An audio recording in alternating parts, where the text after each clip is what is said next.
Hello everyone. I just wanted to make a short intro video for an interview I did with Mark Desanti.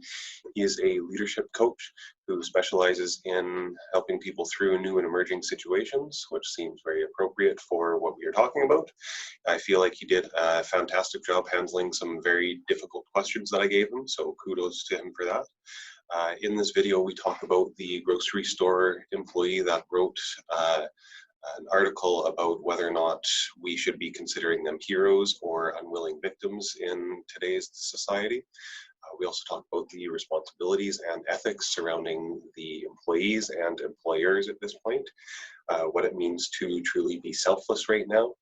We talk about good habit formation. We talk about how you can talk about COVID-19 with your kids. And we talk about physical distancing versus social isolation. It's very important for us to not be socially isolated when we're also physically distanced. So I hope you guys enjoyed this talk as much as I did. It's a long one. We cover a lot of different information, but hopefully it's useful. Thanks. Bye.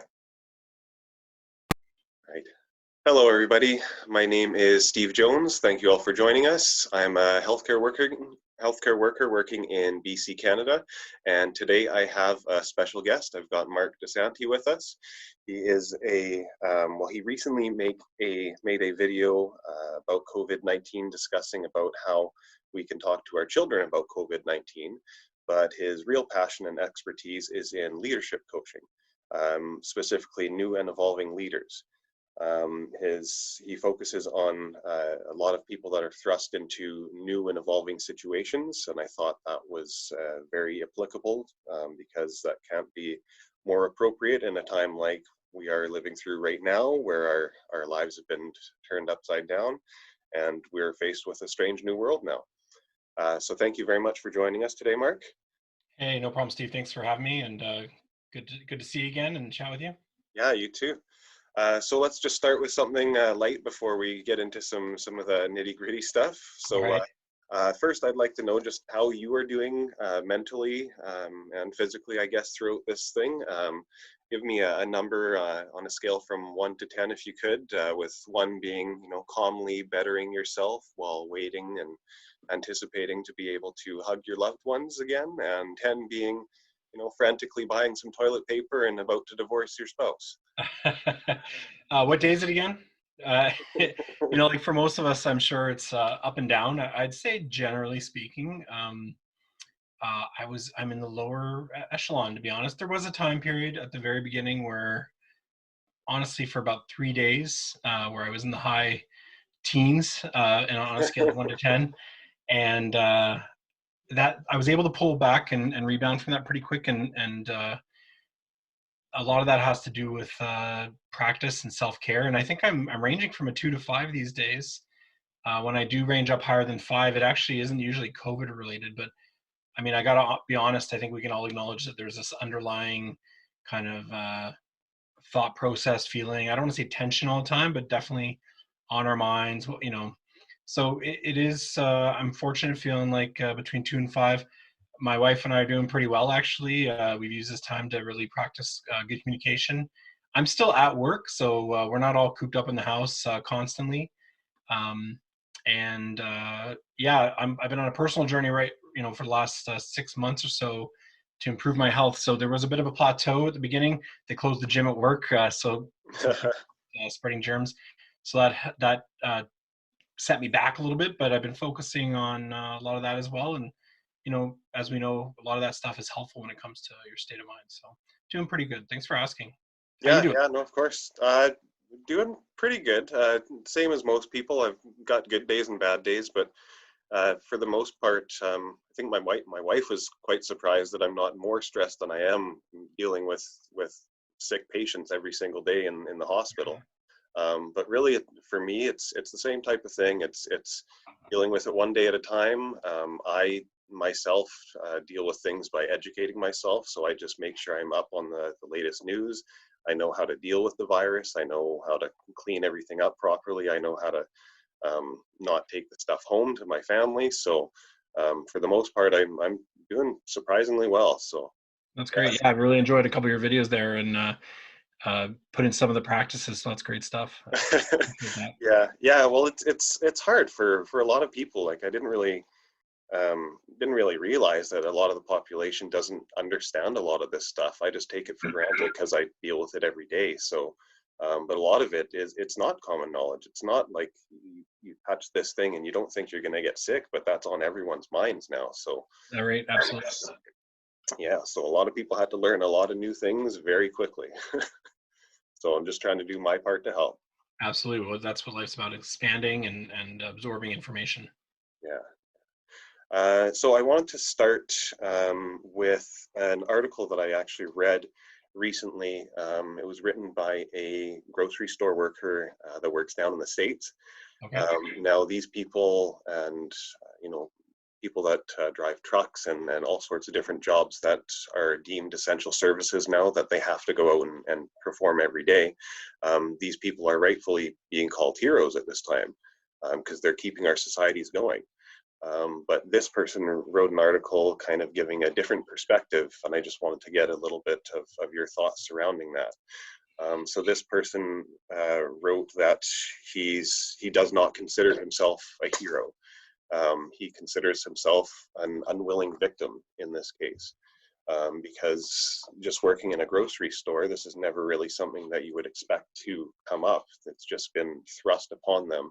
And now all of a sudden they go from a nice, safe job where they go to and come home without any worries. It's now their frontline people seeing tons of different customers and possibly getting sick and possibly bringing that home to their families. So he considered himself more of a victim than anything.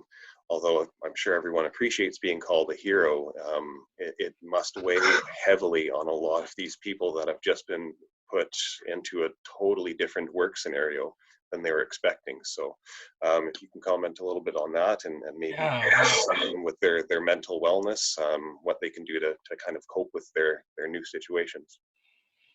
Well, that's a lot to think about.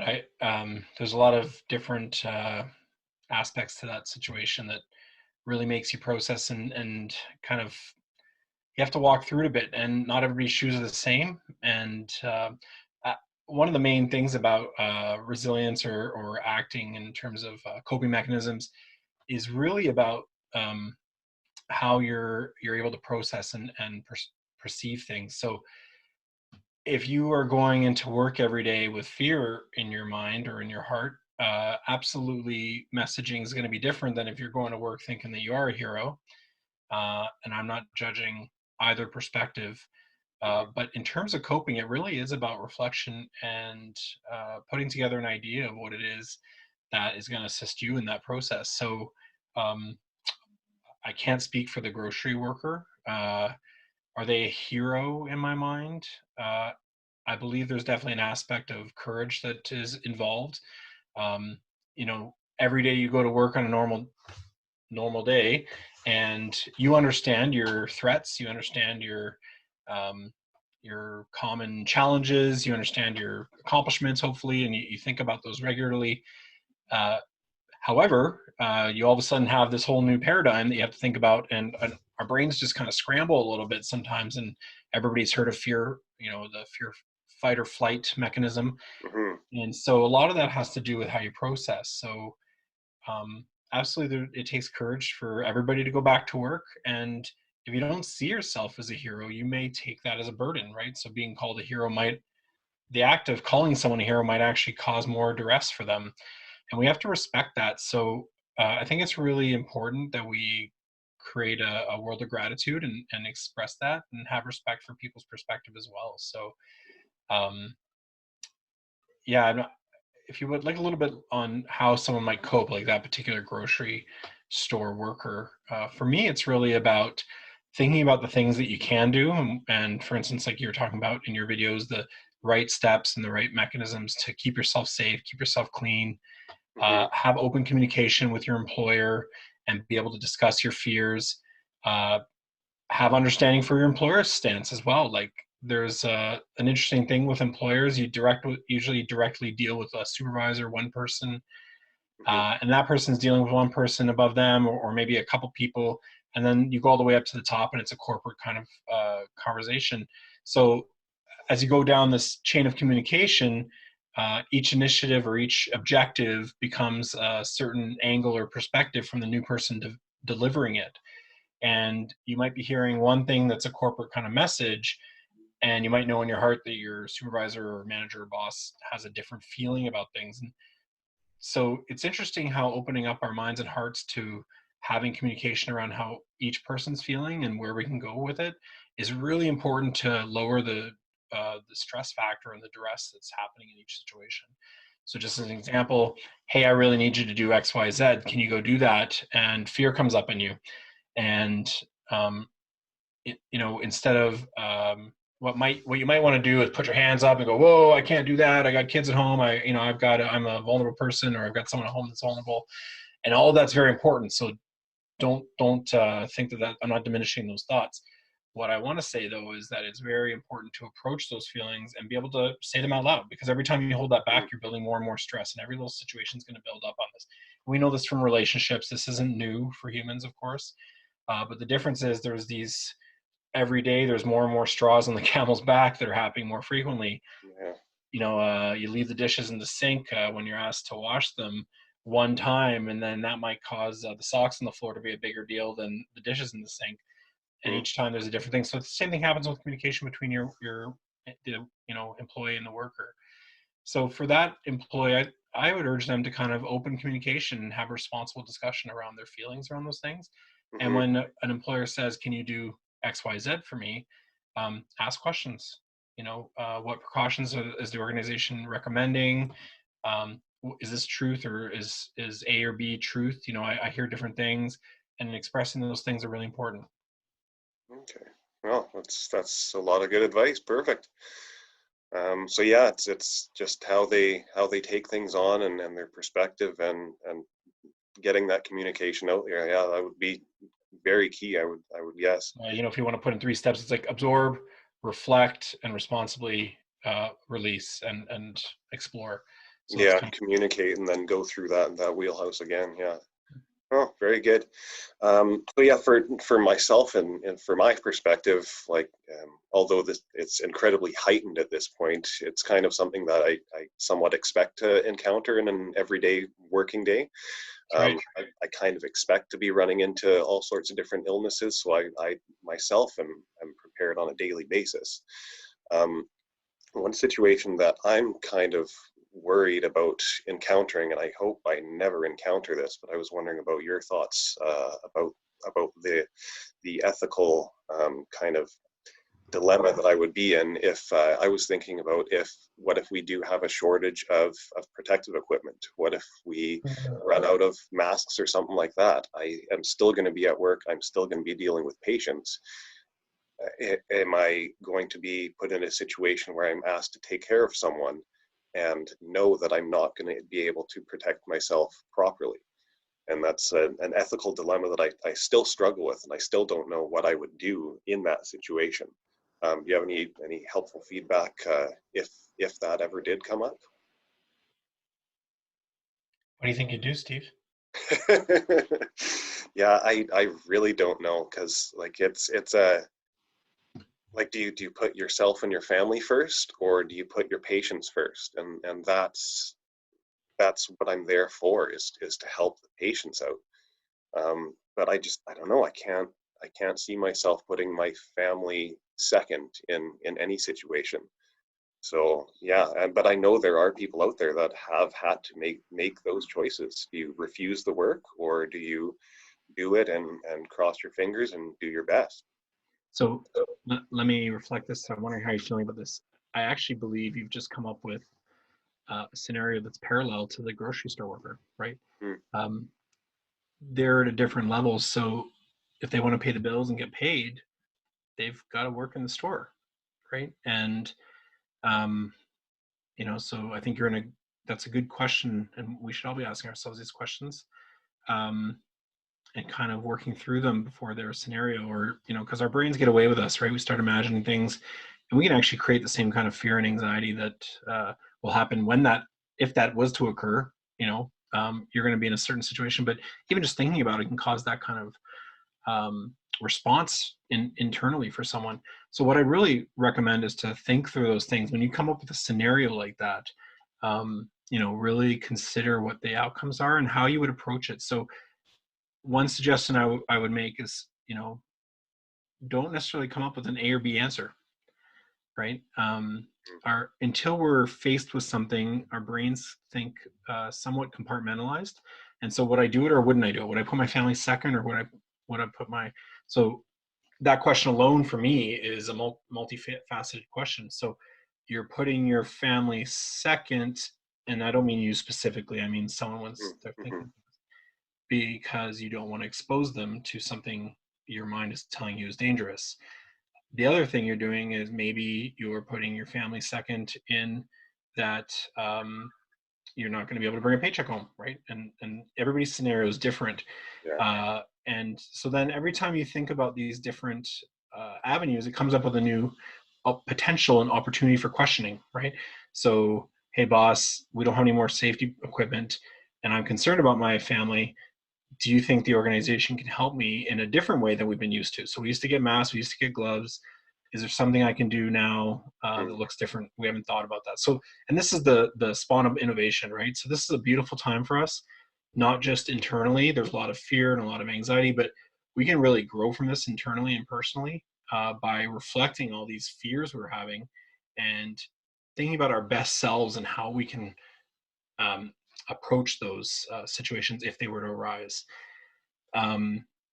Yeah, so that's all I really have. I mean, I can give you an example from my own work. While this started escalating in the early days, in early March, let's say, definitely there was a lot of anxiety coming up from people around me, and myself, whether it was my family or my coworkers or my team at work.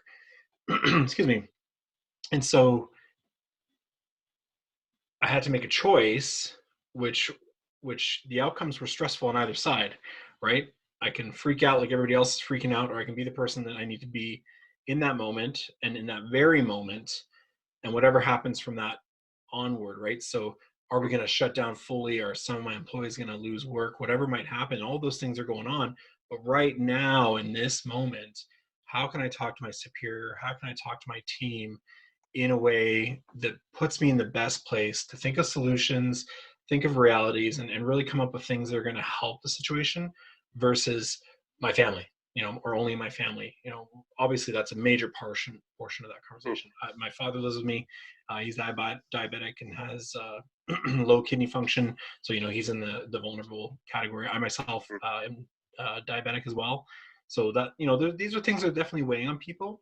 But it is all about the moment for me. So one of my sayings is that life purpose is lived in every moment, not in the long run, right? So it's not about being on your deathbed and going, should I or shouldn't I have worked that day when I felt like things were dangerous? It's about what did I do in that moment when that fear came up. And so I really present to people to really reflect on that fear that's coming up and go over, real statistics, go over ways to take suitable action. I don't know if that helps. Yeah, no, that's quite good, because yeah, you're right. Every situation is different, and you're gonna have to deal with it as it comes up. So instead of worrying about it, like, it is good to be prepared, but instead of worrying about it, deal with it when it comes up. Be prepared ahead of time. And I really like your part about innovation, because that's huge right now. There's been so many new things that have come out just recently because of what's going on.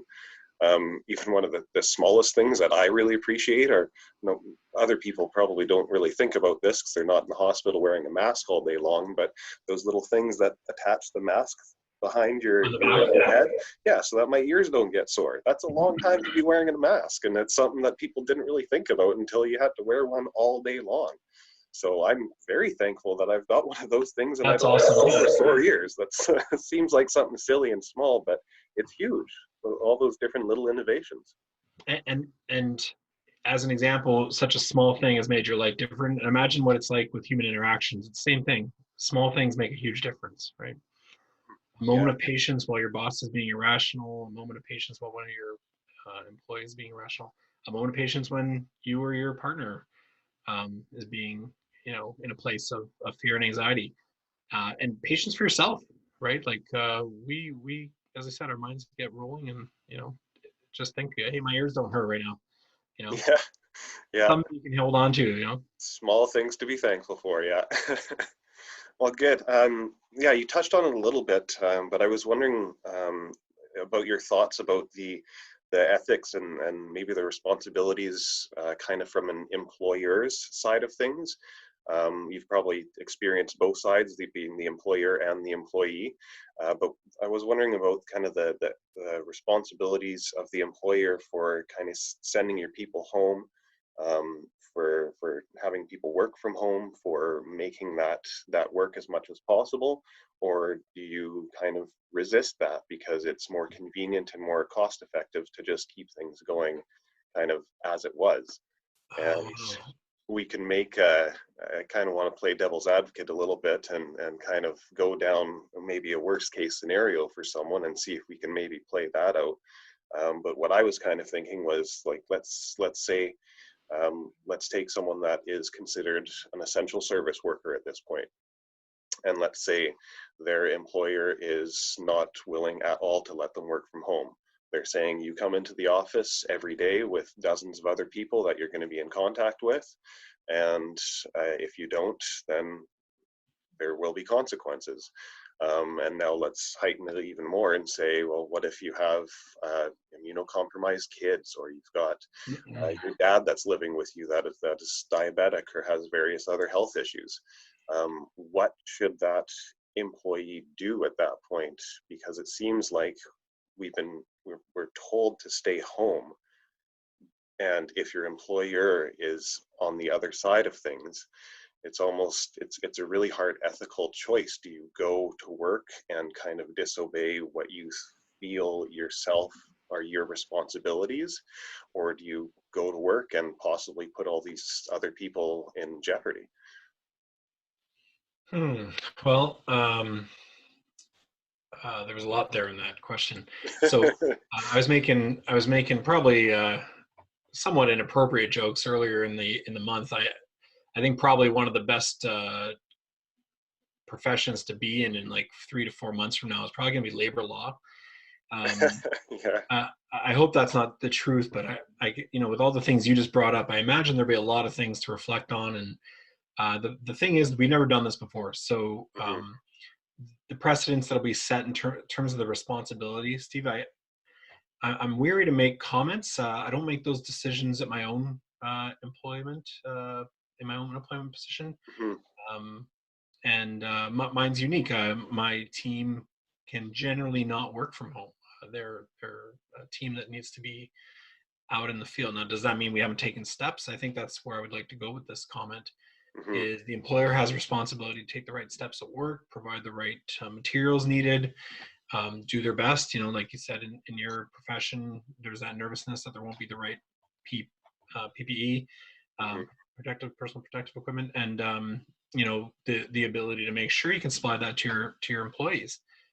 Additionally, you need to have conversations with people talking about um, you know things that just need to be reminded constantly. Uh, I'd really say that it's about being on top of it, having quick conversations, making sure we're communicating. We're so used to, like, I got a piece of paper in my hand and two people will gather around the paper, right, to look at the paper. Hey, let's look at the schedule. Let's look at Yeah. the list, whatever, right? And now it's let's look at the paper. Let's put it on the table. You pick it up.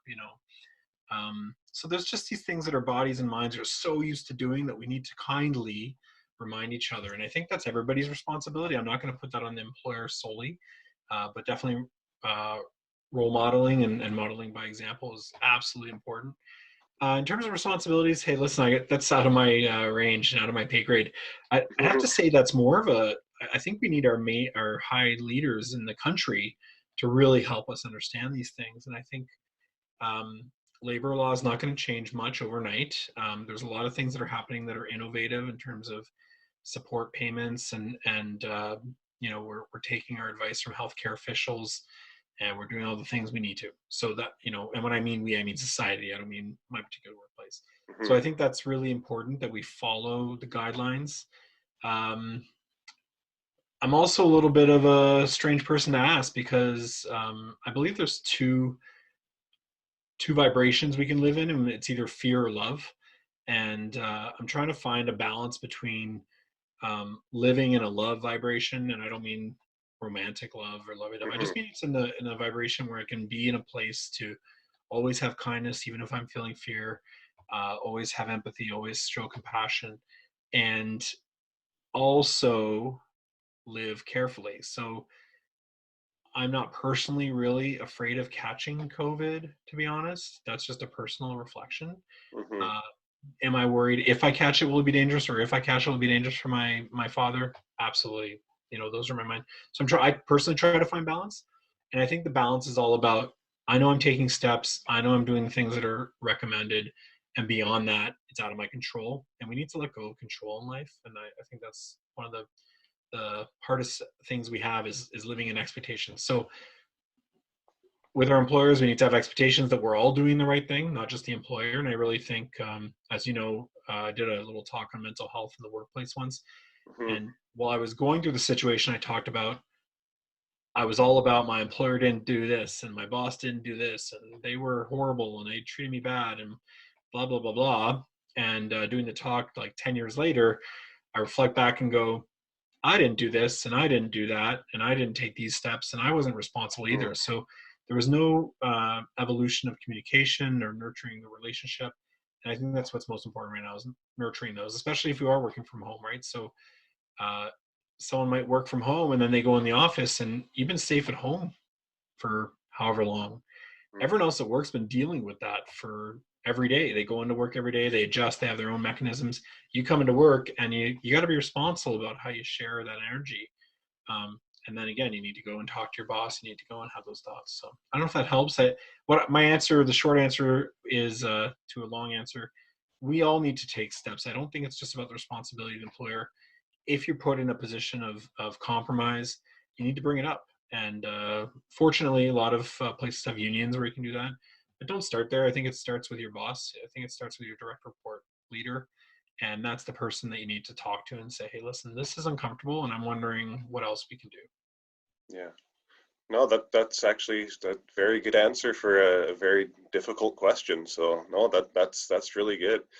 And yeah, I think it is important to, and I'm happy that we're living in Canada, and it seems like our leadership, pretty much from the top down, do seem to have the same type of message, from the country perspective right down to the provinces, down to the different like health authorities and stuff. Everyone seems to be somewhat on the same page and delivering the same type of message. So that in itself speaks volumes, because people will feel more comfortable going in that direction because they're getting that messaging from everyone, from the top Yeah. down. One Yeah. of the things that I find challenging at times is that the messaging is a general message, right? Like when our prime minister speaks about the situation, what they suggest can just simply can't apply to everybody. Um, Hmm. so that's where I think that's where the responsibility is to talk it out and have conversations, right? So even when human resources or a top leader make a decision about how to go about stuff, I think the important part is to ask questions: how we got there, why we thought this, do we think of everything, and bring those things, responsibly bring it forward. Yeah. Yeah. Well, that's pretty good. So we're talking about taking care of other people and being selfless and that type of stuff, and taking care of others. Um, that makes me think a lot about me and having children, and I've heard a lot of times that it's really difficult for people to understand what it truly means to be selfless and to care about someone else more than you care about yourself before you become a parent. Because before then, as much as you can really think or try that, yes, I think about my spouse and I would take a bullet for them, until you really become a parent, that doesn't really fully sink in. Or at least that's a lot of what I've read out there. So I'm thinking maybe that's a little bit difficult for a lot of the people that are staying home right now, that don't have kids. Maybe it's a little bit hard for them to really understand that they do need to be making that kind of sacrifice and thinking selflessly and thinking of pretty much everybody else other than themselves at this point. Do you think that's a little bit tough for people that maybe don't have the life experience or don't have children at this point? Um, do you mean in the context of like following the rules? Yeah, yeah, like maybe just they're not taking it as seriously because they don't have that kind of ingrained selflessness that you kind of have when you have children. Like I would do anything for my kids.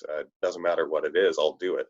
Whereas some other people might be more like thinking about themselves, being more selfish and thinking, oh, why me? Why do I have to Mm. stay home? Why do I have to do these things?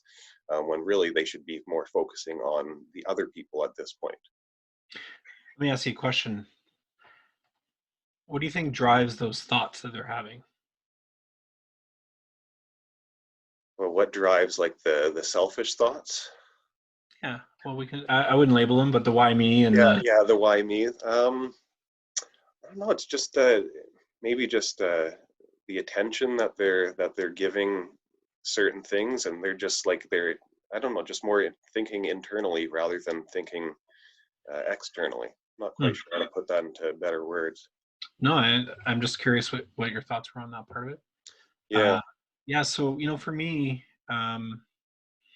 in my best place, and I'm feeling better than I was Friday night. I appreciate you putting off the talk here until No worries. I was in better state. And one of the reasons I want to make sure I'm in a good place when I talk to the people, especially about stuff that matters so much, is I want to be able to look at things from a place of non-judgmentality.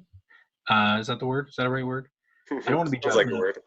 And I want to make sure I can show compassion. So one of the things I mentioned in my video about things to consider when talking to your kids about COVID Hmm. was, it's funny to joke about. It's funny to talk about how crazy your kids are driving you, and you're all stuck at home. I don't mean you, sorry, Steve. I'm talking about the royal you.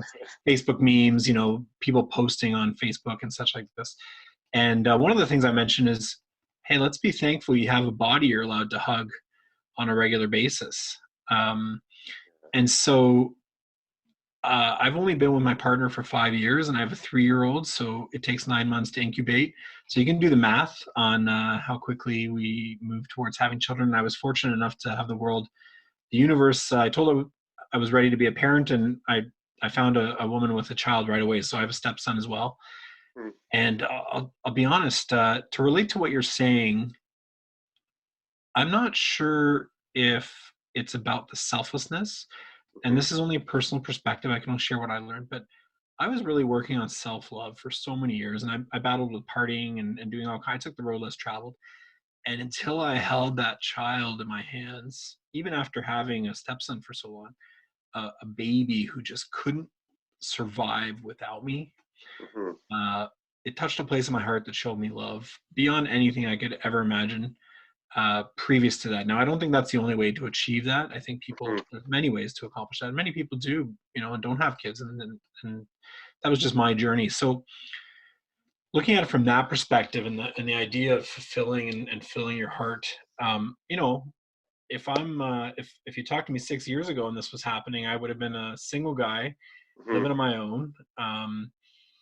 And I'm an extrovert personally, and I need a lot of human connection and touch and this kind of stuff. And it's this kind of stuff is amazing. I think this is one of the things the world's going to see differently is instead of staring at our phones only, we're going to be using technology to connect a lot more than we have.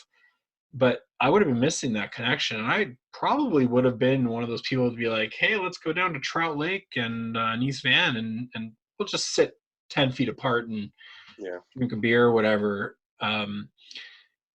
I thought about it. We took our son to a park around here, and there was a group of 20-year-olds biking around, and the bikes weren't 6 feet apart even. And I thought, am I mad about that? I don't know how I feel about it. Yeah.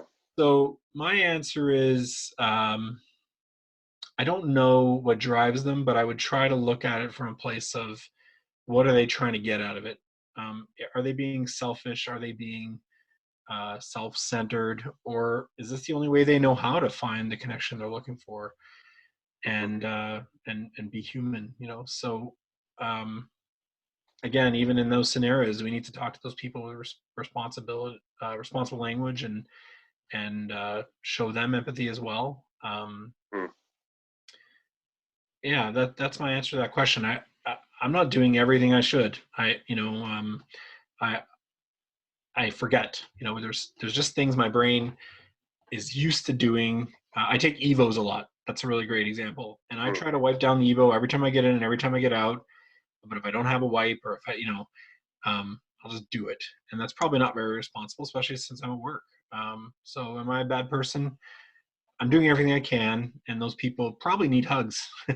So I'd rather talk about, hey, how can we get hugs to those people who are creating these dangerous situations, or creating higher risk situations, I'll call them, um, instead of thinking about what kind of folks they are. So yeah, that's my answer. Yeah. Yeah, no, and that's another good answer. I think it does all start. I'm not saying that people that don't have kids just don't have that capability. That's just kind of it's one way that people that do have kids are just thrust into that. You don't have a choice at that point. Absolutely. It just happens in an instant. It happens, and your life is different forever. But other people can arrive to that point of being selfless and thinking of others in other ways, like you said. But I think it does. It kind of starts with yourself, and you kind of have to take care of yourself and be in a good mental state yourself. And once you've dealt with your own problems and gotten yourself straightened out, then that's exactly when you just naturally start thinking about other people. So Absolutely. I've gotten these things straightened out in my life. So a lot of people, the first thing that they'll do as soon as they've figured out XYZ in their life is, well, how do I go help other people with that exact same problem? So yeah, no, it's something to think about, and you're right. It's good not to demonize people that are doing what we think is the wrong thing. Just kind of put yourself in their shoes, and what is making them make those decisions, what's driving them, and kind of Yeah, and take it from obviously that think angle. of the kids, Yeah. right? There's people playing in other yards with other kids, and I think about, I think you and I chatted about this briefly once before. This makes me think of two things: the whole millennial Mhm. conversation when it talks about workforce, and the millennials, they're self-involved, and they're what's that word, entitled. But really, they just do things differently, and they're used to things differently. We have to harvest that to really get the right outcomes. And another thing it makes me think of is war. Uh, you know, um, and the way I mean it is, our generation, my generation, your generation, the generation before us, and probably the generations, I think there's two after us, they've never seen, not in North America anyway, definitely in other places, never seen a very hard time like like the folks who went through wars have seen. Yeah. And imagine, so you go to the park and you get on your bike now, and you could catch COVID. And if you're in the right age group, it may not affect you all that much. Some people say it's like a really bad cold. Some people say it could affect you depending on which stats you're looking at. What I'm trying to get at is, versus if you leave your house after 7 p.m., you could get bombed or shot, Yeah. right? So just think about the juxtaposition of that, right? So like, yeah, I'm gonna get on my bike, I'm gonna go for a ride. If I run into a friend, I'm gonna hang out with them, or I'll just go ride on the seawall by myself. Versus don't leave because if there's a light in the streets, the whole neighborhood's screwed. So Yeah. that kind of important perspective is, I think it's important for us to kind of talk about that. And not that that gives any justice to anyone putting other people in danger or anything like that, but just Hmm. the hardening of our ability to adapt to these things is Yeah. different. Yeah, no, well, that's a good, although an extreme framework, that is a very good framework to kind of put things into, because we are kind of like in that situation. We haven't gone through a major war, or at least most of us haven't. But you almost kind of have to think about it in those terms, because everyone's in it together. Everyone's trying to get through this all. And I almost consider like that grocery store worker we were talking about before, like they're being thrust into this situation without them having any choice in it, and they just need to do the best that they can. That's like soldiers being drafted way back when they didn't necessarily have a choice, but hey, your country needs you. Um, it's time to put up, do your service. So Right. that's kind of like what those grocery store workers and all those other workers are kind of being at this point. They're kind of being our soldiers, our unwilling soldiers. That's right. Yeah, that's a great flip on the framework there, Steve. I appreciate that look. Yeah, it's not obviously not being a soldier, but it's definitely a draft. It's putting food on the table for themselves and for their families and for the people that are shopping. And it's not by choice. Like they don't. They. I guess they have a choice to quit their job, but that's not necessarily always an option for us these days, right? Yeah, exactly. Yeah, everyone's in it together, and everyone's being put in tough situations. So, you did mention a second ago the video that you had made for kids on how to deal with talking to kids and that type of stuff with COVID-19. And I wanted to hear a little bit more of your perspective on that. I've got two daughters at home, one of which is just turned 4, and it's really tough to kind of communicate properly with her about what's going on. Like what we have started saying with her is we just talk about the big germs, and she says it all the time now. When the big germs are away, then I can hug grandma. And when the big germs are away, I can go to daycare and see my friends. So we've kind of framed it like that. And we watched. I don't know if you're familiar with a show called Storybots. Yeah, I definitely am. There's a really good Storybots on germs, and we put that on for her, and it breaks it down to kind of a kid's level, um, what what germs are, how they get into you, and what you're supposed to do to kind of take care of that type of stuff. So I felt like that was very useful, but it's difficult to know what to say to the younglings. Yeah, thanks for that. I wrote it down. So we've gone from almost no show times to my stepson's actually away. He went away for spring break to his dad's, and he stayed there because it's up north and it's safe, and he's got a good Okay. setup. So usually he's more the one we let the TV go with, and then the 3-year-old also gets to watch. But we've gone into more of that, obviously, with the situation as it is, and no judge for that on anyone. But the whole point of the presentation, uh, I don't have the answers. I know how to apply things I understand in terms of communication with the coaching programs I do, and a lot of that applies to everything. So I had a little conversation around that, but it came up because my son was in the garden with my wife and came back in, dirt on hands. I said, "Oh, let's wash hands before you eat," and we leave food in places he can reach it, so he's self-sustainable and he can just figure out when he's hungry and eat. And Hmm. he's already like this, and he's like chewing. I said, "Oh, let's wash your hands first," and he just froze, and didn't like he wouldn't move, he wouldn't talk, and I just said, "Okay," and I could tell something was going on, so I picked him up, took the food, and I said, I'll hold it right now, and you can eat it afterwards, and we'll go wash your hands." And he just really freaked out, totally flipped out. I just couldn't put it together, and he freaked out for quite a while, and I was just like, "What is going on?" And he said, "Can't eat because my hands have germs, and I am gonna get sick." And I realized he'd used some words we talked about daycare with, why he wasn't at daycare, why we couldn't interact. And I love your big germs thing. I wish I had that a few weeks back. Would have been a great way to put that on. But the idea was I want to get the conversation started. I want to get impressions from other people. So it's about a lot of the message in that presentation is take care of yourself. Stop watching the news. This just in, it hasn't changed much. Yeah. You watch it, obviously get a check-in, keep your time limits to the news. Don't watch news in front of the kids. They pick up everything, they absorb everything, right? So Hmm. have those conversations about consent of what's okay between the family. Like, can you visit friends? Can you not? Whatever. Have those conversations with your partner, um, quiet, in private. Um, and yeah, as I said, I don't have all the answers. I was just thinking through what might have been done differently so that my son didn't carry that anxiety. And absolutely, we as parents, we pass our anxiety to our children. And I think if you look at the layers from your great grandparents all the way down to your kids, you'll find some recycling of the same kind of anxieties, right? So that's something I'm learning from my wife, and I really want to be able to not transfer my anxieties. So that's where that presentation came out of, and it was more about getting the conversation going. I wasn't saying I had I didn't think there's no answers in it really. It's just like, hey, here's some things to think about. But Hmm. yeah, that's where it's at, and that was all it was. It was kind of me exploring what could I have done different so my kid didn't go through that. Hmm.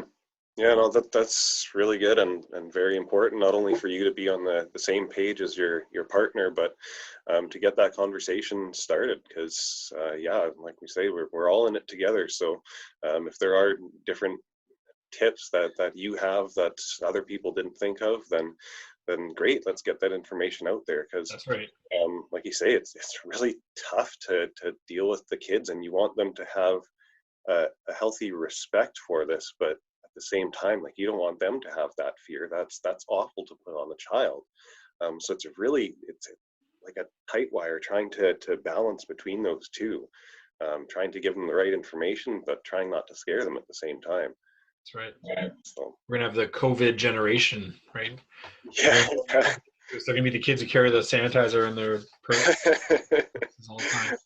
Yeah, who knows? All right. Well, I was also considering how so many people are going to be staying home now.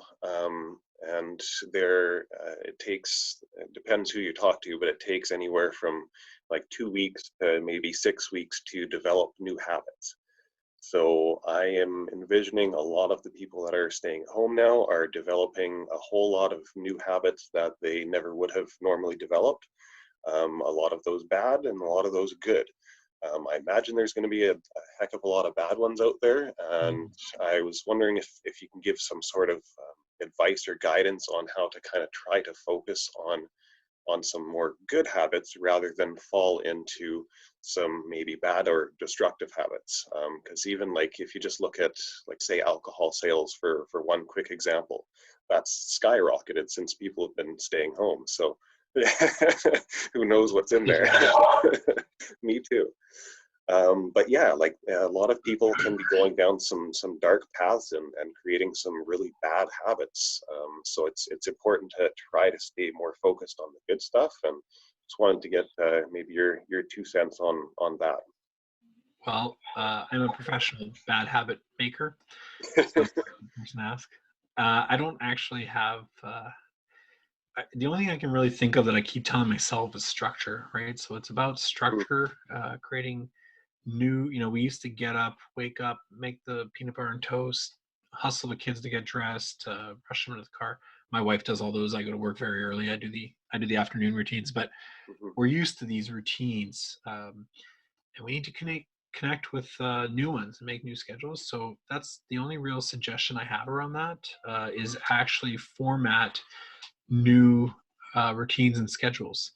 And in order to do that, you have to write them out, like actually make them, um, and willpower, right? So I don't have a lot of that.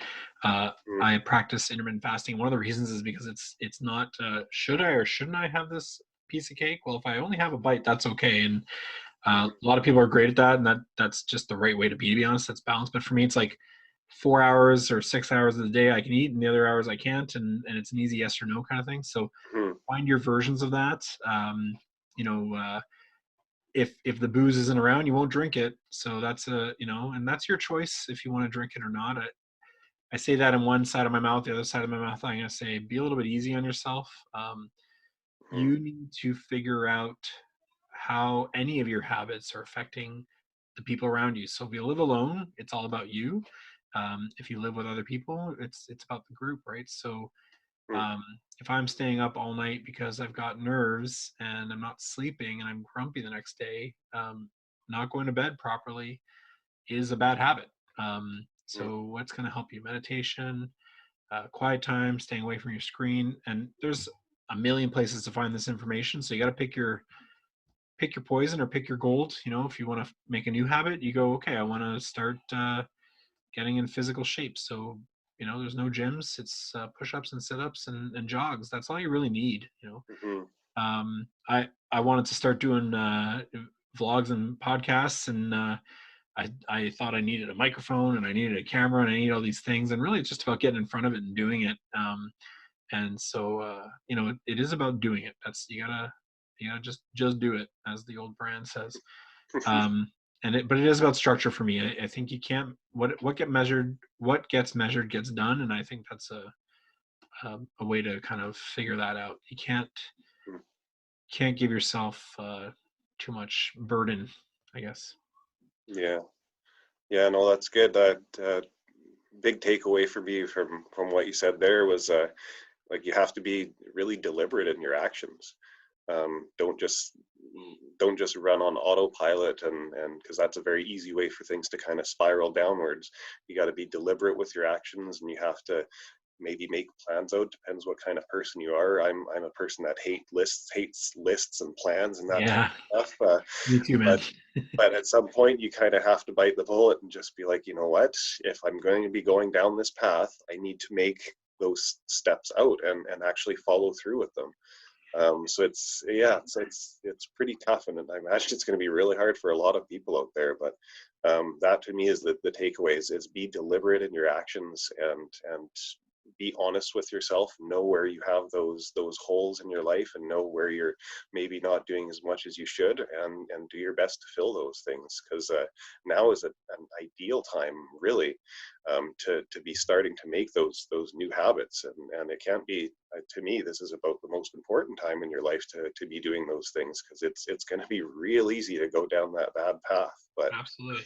you have to kind of go uphill and constantly.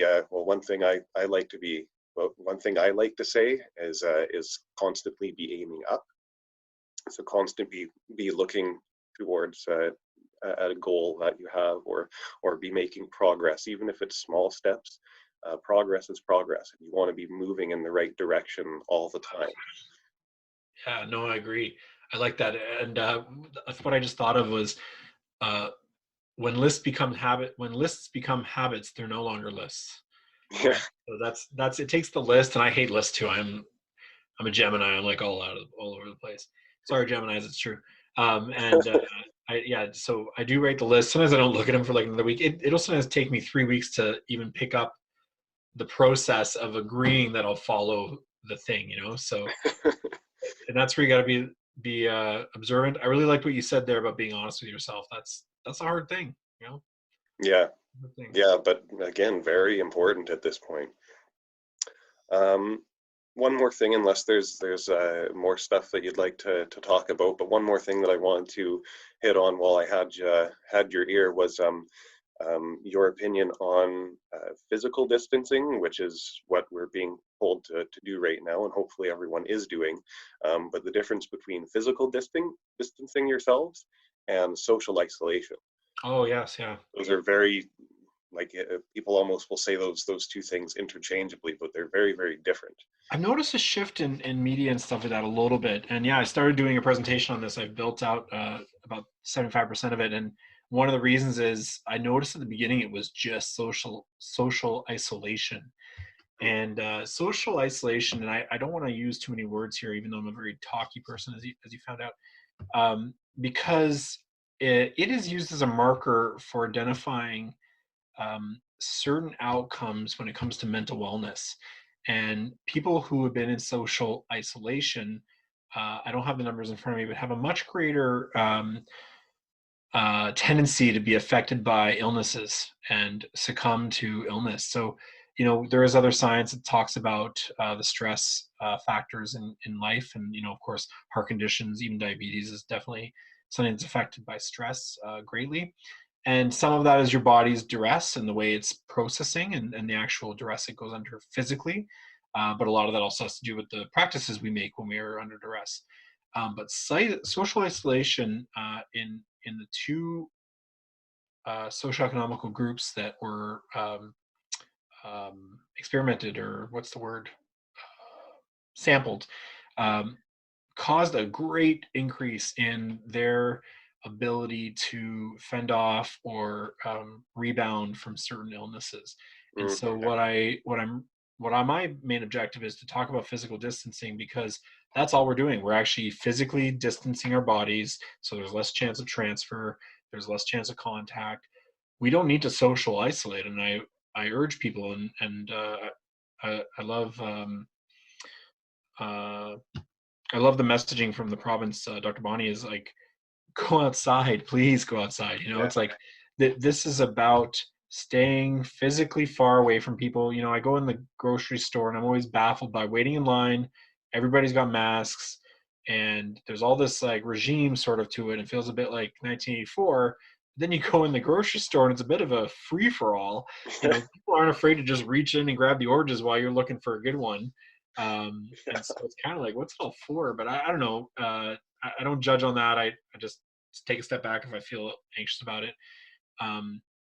But in that scenario, how you react is about whether you're socially isolating yourself mentally and emotionally Hmm. versus physically distancing. So taking a step back calmly is physical distancing.